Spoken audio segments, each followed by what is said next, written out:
नमस्कार दोस्तों, मैं आपका अपना दोस्त सज्जन कटारा स्वागत करता हूं मेरे यूट्यूब चैनल में सभी का। चुनावी यात्रा चल रही है, लोकसभा चुनाव की सब तरफ चर्चाएं चल रही है और उसी तरफ आदिवासी बाहुल्य क्षेत्र में लोकसभा जो सीटें हैं, जैसे इधर रतलाम, झाबुआ, अलीराजपुर, उधर राजस्थान में बांसवाड़ा, डूंगरपुर, प्रतापगढ़ से उधर चित्तौड़गढ़, फिर उदयपुर, ऐसे जहां पर आदिवासी बाहुल्य क्षेत्र और जहां आरक्षित सीटें, वहां पर सभी लोगों के दिमाग में ये है कि अभी जो नई पार्टी बन करके आई है भारत आदिवासी पार्टी, उस पार्टी के उम्मीदवार को उन उम्मीदवारों को लेकर के, जैसे अभी राजकुमार जी रोत का नाम आया सामने, तो उनके लिए फिर आज ही सुबह 10 बजे रतलाम, झाबुआ, अलीराजपुर जो संसदीय क्षेत्र वहाँ की सीट के लिए पार्टी के राष्ट्रीय अध्यक्ष मोहन भाई रोत ने प्रेस नोट जारी करके ये बताया कि इंजीनियर बालू सिंह जी गामड़ जो है वो यहाँ के सांसद प्रत्याशी हैं। तो इस बात को लेकर के हमने उनसे भी बातचीत करी और ये आज हम जिनके साथ में खड़े हैं, ये आप जिला पंचायत सदस्य प्रतिनिधि भाई चंदू जी मैड़ा हैं और ये अभी जो 2023 में विधानसभा चुनाव हुए थे, कमलेश्वर जी डोडियार जी के खास और सबसे सक्रिय कार्यकर्ताओं में से एक है और इनको काफी अनुभव भी है। ये पहले भी राजनीति में काफी सक्रियता दिखा चुके हैं, बहुत लंबे समय से काम कर रहे हैं। तो आइए जानते हैं यहाँ जो सेलाना विधानसभा क्षेत्र में क्या स्थिति बनने वाली है, इनकी तरफ से क्या रणनीति ये करेंगे इस बार लोकसभा चुनाव, क्योंकि विधानसभा तो सीमित क्षेत्र है। हाँ। लोगों को, कुछ लोग हमको जानते भी हैं, अब ये इतना बड़ा एरिया है तो कैसे कवर करेंगे, सारी बातें इनसे करेंगे। स्वागत है मेरे यूट्यूब चैनल में। कटारा जी, आपके चैनल को बहुत बहुत जोहार, नमस्कार। सबसे पहले आप ये बताएं कि चलो चलते हुए कि राजनीति की तरफ आपका रुझान कैसे हो, क्योंकि मैंने सुना आपने डबल एमए कर रखा, अच्छी आपकी एजुकेशन भी है, तो फिर राजनीति करने का उद्देश्य क्या है? हम लोग 2013 से ही साथ राजनीति में थे कि बहुत सारी तमाम चीजें होती थी, स्कॉलरशिप वगैरह कॉलेज वगैरह में, और कहीं भी आदिवासी समाज के साथ में जो शोषण अत्याचार होता था तो उसके लिए हम लोग आवाज उठाते थे। तो हमको लगा कि पढ़ाई करके अपन नौकरी लगे, लेकिन किसी एक का घर पालेंगे, लेकिन छोटे मोटे अगर अपन राजनीति में जाएंगे तो समाज का अपन भला करेंगे। तो छात्र राजनीति में क्या क्या आपने कौन कौन से चुनाव लड़े और क्या क्या अचीवमेंट करे? सात राजनीति मैं ब्लॉक अध्यक्ष रहा सेलाना का, उसके बाद जिला अध्यक्ष भी रहा हूँ ईसीएस के माध्यम, जो हमारा इधर आदिवासी छात्र संगठन चलता पूरा प्रदेश में, उसके माध्यम से। अच्छा, आदिवासी छात्र संगठन से। और फिर उसके बाद में जयस में कैसे आना हुआ?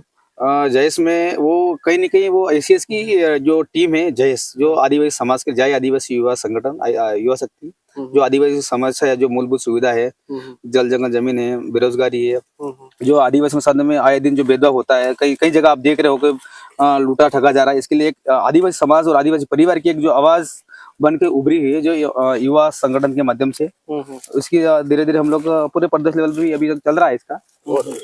और फिर भारत आदिवासी पार्टी, जैसे आपने बताया कि आदिवासी परिवार से काम करते हुए, एक चीज मुझे आपसे जानना थी, क्योंकि आप एजुकेट भी हैं, जानकारी भी रखते हैं, अन्य पार्टियां जैसे कांग्रेस, बीजेपी भी, और इस क्षेत्र में आरक्षित सीटें हैं, तो भारत आदिवासी पार्टी में हम सब लोग जाना चाह रहे हैं और उन पार्टियों के साथ में, क्योंकि उसमें भी तो जा सकते हैं क्योंकि वो भी अपने आरक्षित सीट से ही। देखो दादा, आज जो भी है कटारा जी कि देश आजाद हुआ 75 साल हो गए, हमेशा आदिवासी समाज के साथ में कांग्रेस हो बोले बीजेपी हो, इन दोनों हमेशा बारी बारी से हमारे साथ शोषण करा है।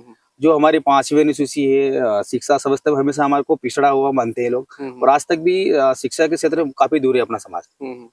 और यही बात है कि आदिवासी जो भारत आदिवासी पार्टी, वो अपने आदिवासी समाज की पार्टी है, तो कहीं ना कहीं हमारी खुद की पार्टी, हमको उनके साथ रहना जरूरी है, और जो भी हमारा नेतृत्व उनके साथ में रहे कि हमारी जो सरकार में, जैसे हम लोग विधानसभा जैसे लड़े हैं, लोकसभा जो हमारे भाई लड़ रहे हैं, ताकि जो हमारी जो मूलभूत सुविधा है, हमारे क्षेत्र की विभिन्न जो समस्या होती है, ताकि हम चाहते हैं कि जो विधानसभा में जैसे हमारे भाई 4 विधान गए हैं, वो अपनी विधानसभा में अपनी आवाज उठा रहे हैं, जैसे हम चाह रहे हैं कि हमारे देश भर की जो आदिवासी समस्या है वो एक लोकसभा के मंदिर में भी जाए, ताकि हमारे आदिवासी की मूलभूत सुविधा आज तक भी देश आजाद हुआ 75 सालों का फिर भी वहां तक नहीं पहुंची है, ताकि एक आवाज हमारी आदिवासी समाज की वहां तक पहुंचे। कई साथी तो कांग्रेस बीजेपी में गए हैं, लेकिन मैं मानता हूँ कांग्रेस ही बीजेपी, बीजेपी कांग्रेस है, लेकिन हमारी जो पार्टी के उम्मीदवार जो कैंडिडेट रहते हैं, कमल कांग्रेस बोलते हैं, कांग्रेस और बीजेपी है, लेकिन जो हमारे जो विचारधारा वहां तक लोकसभा या विधानसभा तक पहुंचा नहीं पाते, इसलिए हमारी नई पार्टी हमको गठन करना पड़ा, ताकि हमारे जो भी मूलभूत सुविधा हमारे आदिवासी समाज को मिले।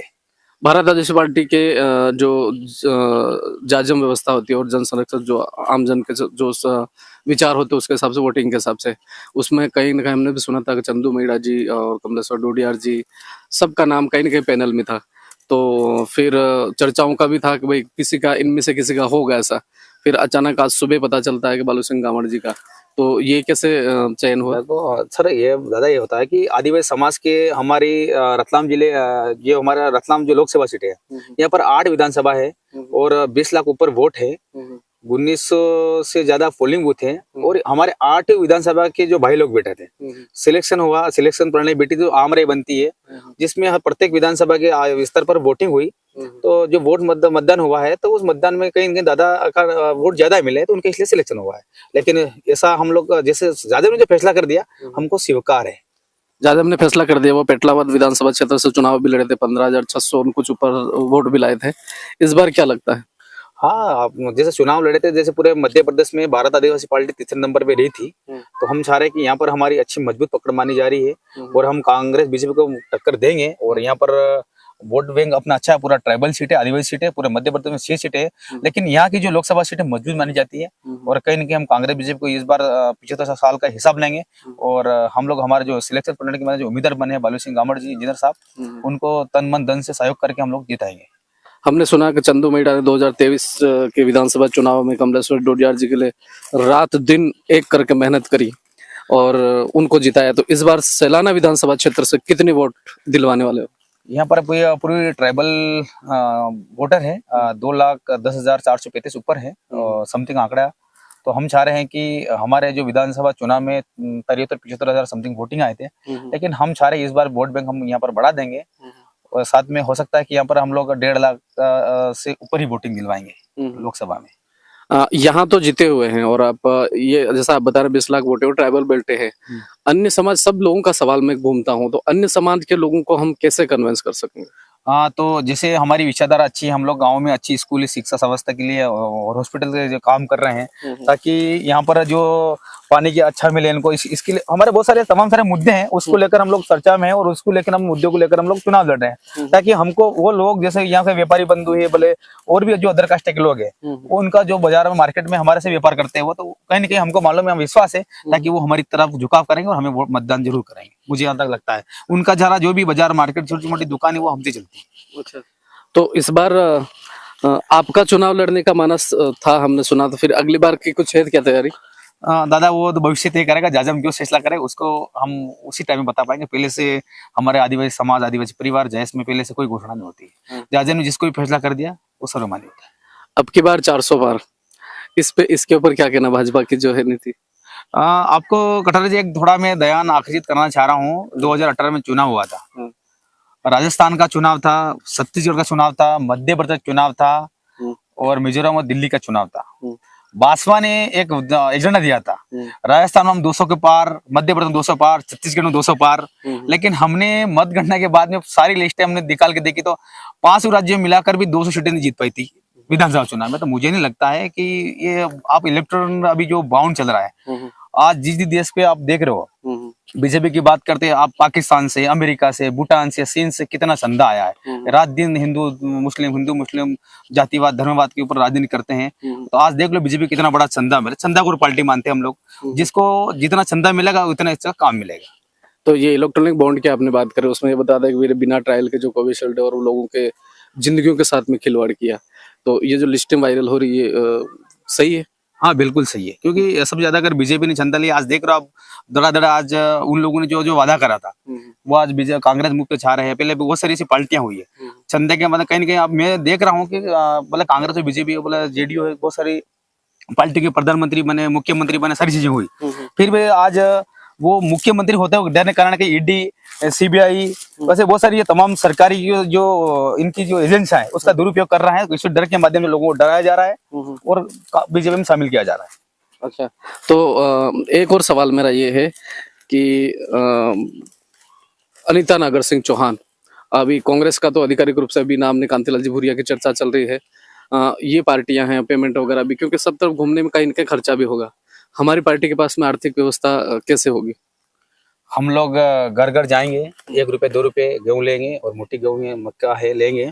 और रही बात अनीता नागर सिंह चौहान की, बीजेपी बोलती है कि हम लोग वंशवाद नहीं चलाते हैं, तो मैं केंद्र आपके चैनल के माध्यम से मैं बीजेपी के कार्यकर्ताओं को बोलना चाह रहा हूँ और उनके जो राष्ट्रीय अध्यक्ष नड्डा जी वगैरह जो भी हो, मैं थोड़ा ध्यान आकर्षित कराना चाह रहा हूँ। तो नागर सिंह सोवन जी अभी खुद वन मंत्री है, वो अलीराजपुर के विधायक है। उनकी जो मिसेस है नागर अपनी अनिता भाई जो सोवन है, वो अभी वर्तमान में जिला अध्यक्ष है। उनके पिताजी सरपंच है, उनकी बहू ब्लॉक जो जनपद अध्यक्ष है, आप किधर पंचायत समिति अध्यक्ष बोलते, प्रधान बोलते हैं। पूरे घर में कम से कम 5-6 सरपंच है, उनकी बहू बेटियां, सारी चीजें सब सारी चीजें उनका ही कब्जा है अलीराजपुर में। तो ये एक तरफ तो बीजेपी कहते हैं कि हम लोग वंशवादी को आगे नहीं बढ़ने देते, तो ये क्या हो रहा है? तो मतलब उसका कहीं ना कहीं नुकसान होगा। हाँ, नुकसान होगा कि सारी चीजें उनके घर में ही। आज आपको प्रधान हो, जिला प्रमुख है, उप प्रमुख है, सरपंच है, सारी चीजें उनके घर में ही, और खुद के खुद वो मंत्री हैं। तो हमारी पार्टी क्या विजन लेकर के हमारे बस ये साधारण मुद्दे हैं, जल जंगल जमीन को बचावे। आज आप हंसदेव देख ही रहे हो, आप आदिवासी के साथ शोषण पड़ता रही, तो आज 8 लाख के नाम से जमीनें सीधी जा रही है, और कहीं ना कहीं अभी आसपास डैम बन रहे हैं। तो बहुत सारी जगह आदिवासियों को विस्थापन करने वाला कुछ भी नहीं है। हमारे लिए तो करो मरो, लेकिन हमारी जो पार्टी की स्थापित है, हमें जो हमारे जो क्षेत्र की जल जंगल जमीन 5 पैसा एक्ट बने, बहुत सारे कानून बने हैं। देश आजाद होने के बाद भी आज तक धरातल पर लागू नहीं हुए। उसको लेकर हमारे ये मुद्दे हैं, उसको लेकर चुनाव लड़ रहे हैं। हमारे चैनल के माध्यम से अंत में यहाँ के जो जनता जो भी देखेंगे आप हमारे चैनल को, और युवाओं को स्पेशली क्या मैसेज देना चाहोगे?